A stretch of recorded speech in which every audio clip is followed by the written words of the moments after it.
حضرات، میں اب ایک ایسی شخصیت کو آپ سب کے سامنے تقریر کرنے کے لیے دعوت دینا چاہتا ہوں۔ ان کا نام سارے شہر اننت پور میں امیر تحریک فیضان عمر فاروق کے نام سے مشہور ہے۔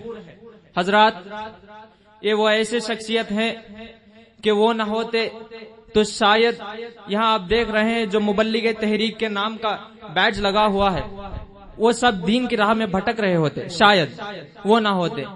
انہوں نے ہم کو صحیح اسلام کا مطلب بتایا، صحیح ایمان کا مطلب بتایا، اور یہ بتایا کہ نماز کبھی نہ چھوڑنا، ہمیشہ عشق مصطفیٰ دل میں بسائے رکھنا۔ اسی جوش محبت کے ساتھ میں اب دعوت سخن دیتا ہوں ہمارے امیر تحریک فیضان عمر فاروق رضی اللہ تعالی عنہ کو، حضرت مولانا حسن رضا صاحب قبلہ کو، کہ وہ آئیں اور آپ سب کے دلوں کو ان کے ایمان کے تقریر سے محبت کا مدینہ بنائے۔ لگے نعرہ تکبیر، نعرہ رسالت، نعرہ تکبیر۔ نہیں چھوڑیں گے یا عمر، یا عمر زندہ آباد، زندہ آباد، زندہ آباد، زندہ آباد، زندہ آباد۔ برادران ملت اسلامیہ، السلام علیکم ورحمۃ اللہ وبرکاتہ۔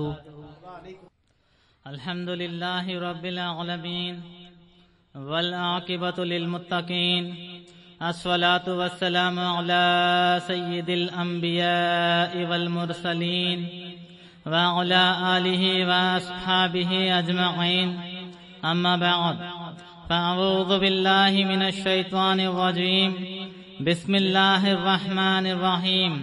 قل ان کنتم تحبون اللہ فاتبعونی یحببکم اللہ، آمنت باللہ صدق اللہ العظیم وصدق رسولہ النبی الامین الکریم ونحن علی ذلک لمن الشاہدین والشاکرین والحمد للہ رب العالمین۔ جس کا نام نامی اس میں گرامی عرش اعظم کی پیشانی کی زینت ہے، جنوں انس کے دل کا سرور ہے، حور و غلمان کی آنکھوں کی ٹھنڈک ہے، گلزار کے پتے پتے، ریگزار کے ذرے ذرے میں جس کا نور و ظہور ہے، محبت میں غرق ہو کر اس مبارک نام کو اپنے زبان پہ لائیے تو اترا گئی مٹا سے کام و دہن سرشار ہو جائیں۔ زبان پہ آ جاتا ہے جب نام جناب، منہ میں گھل جاتا ہے شہد نایاب، وجد میں ہو کے ہم اے جام بیتاب اپنے لب چوم لیا کرتے ہیں۔ وہ شاہکار قدرت جس نے خدا کی معرفت کی تبلیغ و اشاعت کچھ اس انداز اور شان استغنائی سے کی کہ اسی کی خدا کی معرفت کی دلیل اس کی معرفت کی دلیل بن گئی۔ بخدا خدا کا یہی ہے در، نہیں اور کوئی مفر مکر، جو وہاں سے ہو یہیں آ کے ہو، جو یہاں نہیں تو وہاں نہیں۔ اللہ رب العزت نے اپنے محبوب کی محبت و اطاعت کے ساتھ اپنی عبادت کو مشروط کر دیا اور نوید جام فضا سنا دیا کہ مصطفیٰ کے غلام بن جاؤ تو محبوب خدا بن جاؤ گے۔ نہ پھولوں کی تبسم، موجوں کی ترنم، ہواؤں فضاؤں کے تکلم میں ان کے درد عشق کی سرگوشی ہے، بلکہ ہر ذرے ذرے کا دل انہی کی محبت کی نغمگی میں زندہ اور تابندہ ہے، بلکہ ان سے عشق آدمی کو اتنا بلند کر دیتا ہے، اتنا بلند کر دیتا ہے کہ ہر بلندی کا سر اس کے قدم پہ خم ہو جاتا ہے۔ پھر کیف عشق کی رمجم پھبار میں وہ ایسا شرابور ہو جاتا ہے، فضونی عشق کا دعا کرتا رہتا ہے، ناز دوا نہیں اٹھاتا۔ جان ہے عشق مصطفیٰ روز فضون کرے خدا، جس کو ہو درد کا مزہ ناز دوا اٹھائے کیوں۔